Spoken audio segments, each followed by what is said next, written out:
Hukum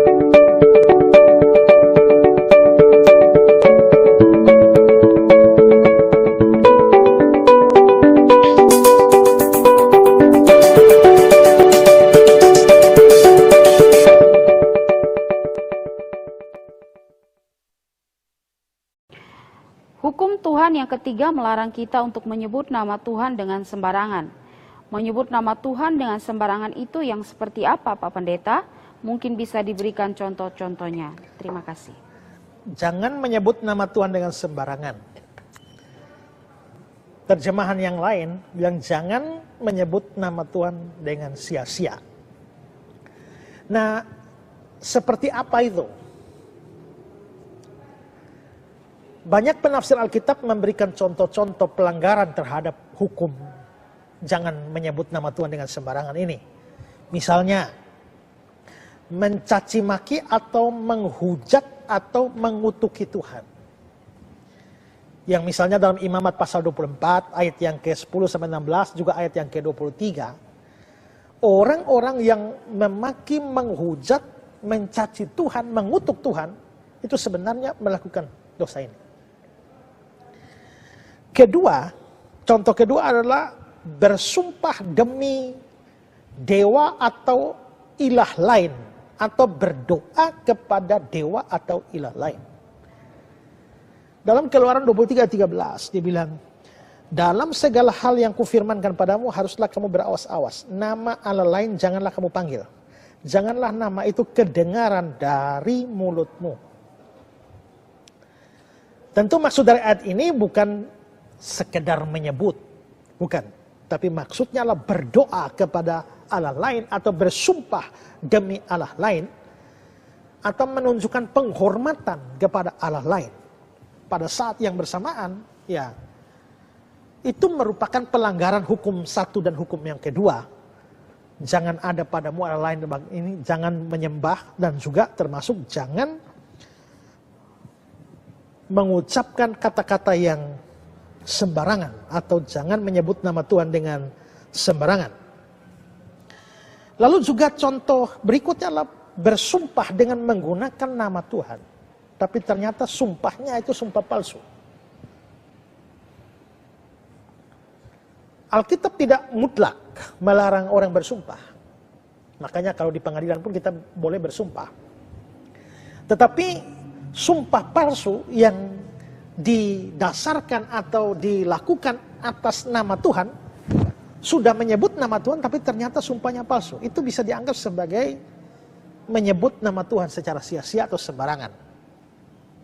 Contoh lain ini adalah menyebut nama Tuhan, nama Allah secara tidak hormat, hanya semacam seruan-seruan yang latah, ya, oh Tuhan, Masya Allah, ya, aduh Allah, ya Allah, ya, oh my God. Nah, semacam itu. Semua sebutan-sebutan ya ada yang sebenarnya tidak ada hubungan langsung dengan Allah. Jesus Christ atau termasuk haleluya. Kan haleluya itu kan ada ekor ya, itu kan Yahweh itu. Ya. Darah Yesus. Nggak ada urusan dengan darah Yesus. Saya dengan teman-teman ke pesta, lagi duduk-duduk, tiba-tiba yang satu ambil makan. Dia ambil makannya, piringnya terlalu, gunungnya terlalu tinggi, sampai begitu datang nih, mie bergantungan di kiri kanan piring itu. Begitu teman-teman yang lain lihat ada mie bergantung-gantungan, mereka lihat darah Yesus. Pertanyaan saya, hubungannya darah Yesus dengan mie yang tergantung itu apa? Ya kan? Gak ada urusan itu. Kalau begitu, penggunaan istilah darah Yesus, yang lain darah Yesus, haleluya, melihat piring yang seperti gunung Fatuleu itu, ya. Apa urusan dengan haleluya, puji Tuhan? Kan tidak ada urusan. Semua pengucapan yang berkaitan dengan nama Tuhan, tapi tidak ada connect dengan Tuhan. Tidak dimaksudkan memang untuk Tuhan, hanya semacam sebutan-sebutan. Itu pelanggaran hukum ini. Insya Allah. Kalau memang betul-betul insya Allah dilakukan, memang sebetulnya kita tahu bahwa memang kita mengharapkan. Bukan sesuatu latah saja, sesuatu kalimat kosong. Tidak. Kadang-kadang juga saya SMS, orang balas ya, saya bilang insya Allah. Lalu ada orang pernah bilang begini, loh, bagaimana pendeta bisa gunakan insya Allah?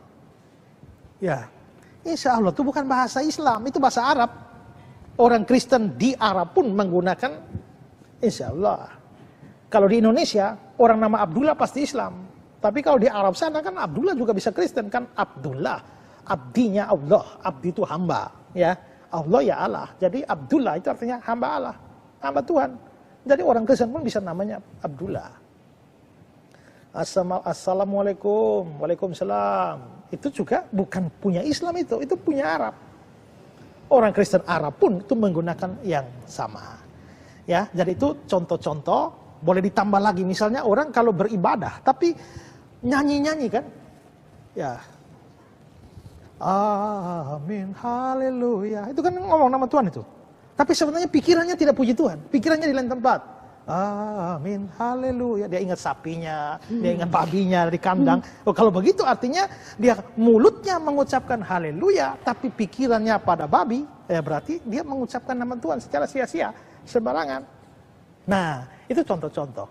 Maka dari satu hukum ini saja kita bisa lihat kita dosanya terlalu banyak. Belum 10 hukum, baru satu hukum saja dosa kita terlalu banyak. Dan satu hukum ini saja pelanggarannya sudah cukup membawa saudara masuk neraka. Karena itulah kita butuh Yesus Kristus sebagai juru selamat yang menebus kita, menebus pelanggaran-pelanggaran kita yang olehnya kita bisa diselamatkan. Ya.